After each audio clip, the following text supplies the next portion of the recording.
Di dunia yang penuh pengawasan dan teknologi canggih, sulit rasanya percaya bahwa seseorang bisa menghilang tanpa jejak.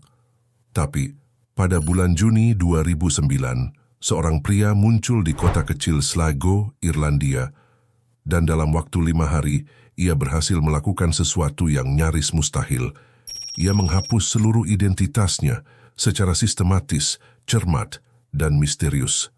Tak ada yang mengenalnya, tak ada yang mencarinya, dan hingga hari ini kita masih tak tahu siapa dia sebenarnya.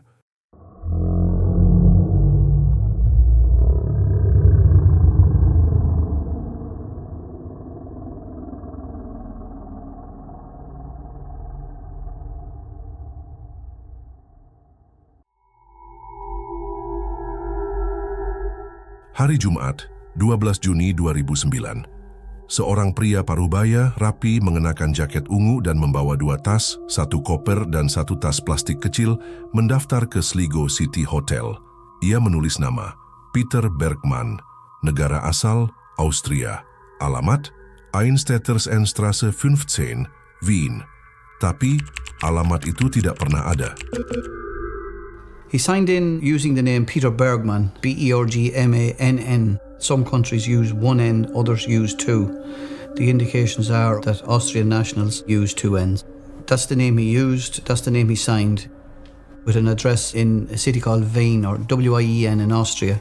He didn't provide any documentary proof of his identity. We know from inquiries with the Austrian police that such an address does not exist.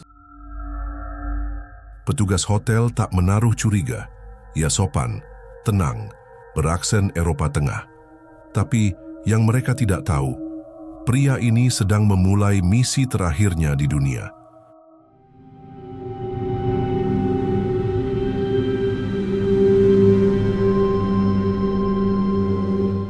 Selama 3 hari, Peter Bergman keluar dari hotel dengan kantong plastik.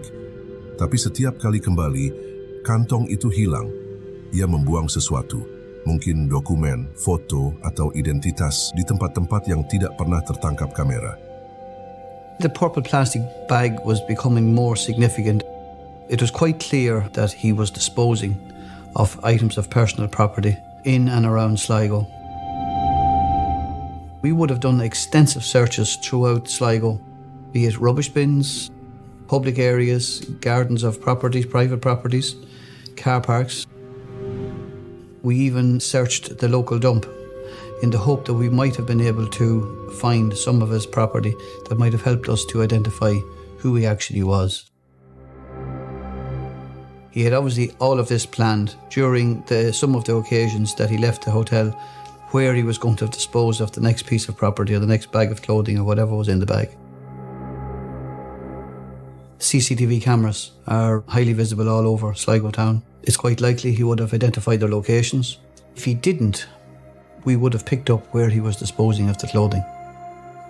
So, whilst he had no difficulty with people seeing him on the CCTV and his movements, he certainly went to great lengths to ensure that the property that he disposed of was never found, because that is not identifiable anywhere on any of the CCTV. Ia juga membeli kartu pos dan perangko internasional, tapi tidak ada yang tahu kepada siapa ia mengirimnya. Ia bahkan sempat mendatangi kantor pos, menaruh amplop yang tidak pernah berhasil dilacak.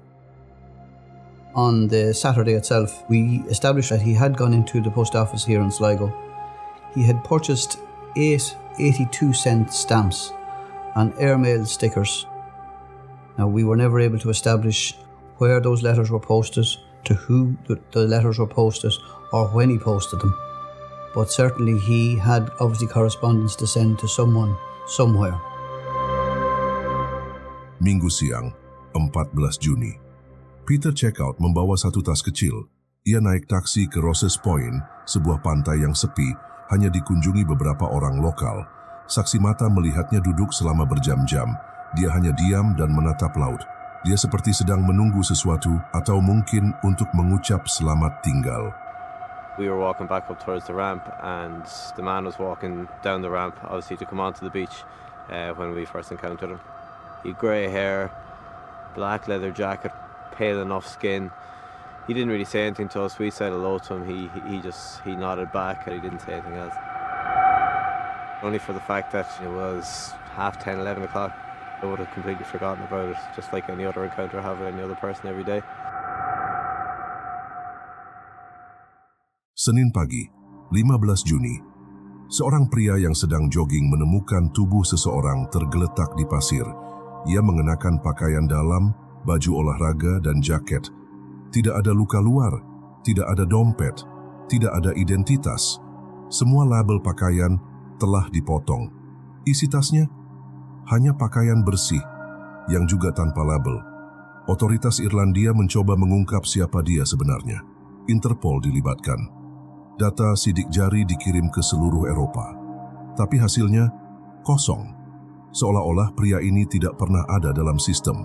Hasil autopsi menyatakan ia menderita kanker prostat stadium akhir, masalah jantung dan kanker tulang. Pria itu tahu, waktunya tinggal sebentar. Tapi pertanyaannya adalah, kenapa ia memilih cara seperti ini? Apakah ia mata-mata, mantan kriminal yang ingin pergi tanpa jejak, atau hanya pria biasa yang ingin mati dengan tenang tanpa beban dunia? Hingga hari ini, lebih dari 1 dekade sejak kematiannya, tak ada yang mengaku mengenalnya, tak ada keluarga yang mencari, tak ada jawaban. Peter Bergman tetap menjadi bayangan tanpa asal-usul. Satu-satunya hal yang pasti adalah ia datang ke Irlandia dengan satu tujuan, menghilang.